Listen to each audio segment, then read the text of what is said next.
স্থানীয় সময় সকাল ৮টায় ভারতের রাজধানী নয়াদিল্লির জামা মসজিদে হয় ঈদের প্রথম নামাজ, যেখানে অংশ নেন হাজার হাজার মুসল্লি।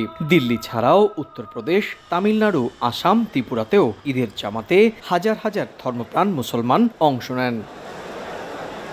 তবে দেশটির অন্যতম বৃহত্তম ঈদের জামাত ছিল পশ্চিমবঙ্গের কলকাতায়। স্থানীয় সময় সকাল ৯টায় রেড রোডে ঈদের জামাত হয়। নামাজ আদায় করার পর দুহাত তুলে দেশ, জাতি ও গোটা বিশ্বের কল্যাণে দোয়া চান মুসল্লিরা। প্রতি বছরের মতো এবারও প্রচুর সংখ্যক বাংলাদেশি পর্যটক ঈদের জামাতে সামিল হয়েছিলেন। ফিলিস্তিনির গাজায় ইসরায়েলি বাহিনীর হামলা বন্ধেও সোচ্চার হন অনেকেই।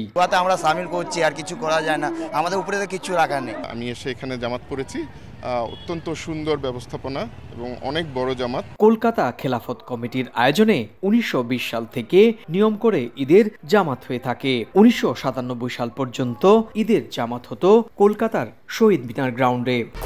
১, ২, ৩ ঢাকায় জমি জিতে নিন ১০০% ক্যাশব্যাক সহ ২০ কোটি টাকার পুরস্কার। তবে লাখ লাখ মানুষ এই জামাতে অংশ নেয় স্থান পরিবর্তন করে ১৯৯৮ সাল থেকে রেড রোডে নিয়ে আসা হয়। আর ২০১১ সাল থেকে নিয়ম করে রেড রোডে আসেন মুখ্যমন্ত্রী মমতা বন্দ্যোপাধ্যায়ও।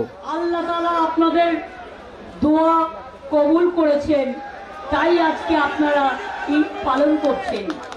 খুশির ঈদ, আপনাদের ভালো রাখুন, আপনাদের সন্তানদের ভালো রাখুন।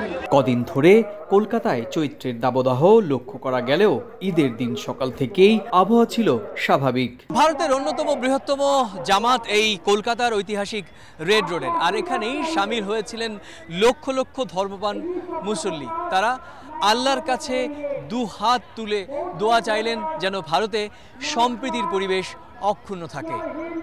কলকাতার ঐতিহাসিক রেড রোডের ঈদের জামাত থেকে সুব্রত আচার্য, সময় সংবাদ।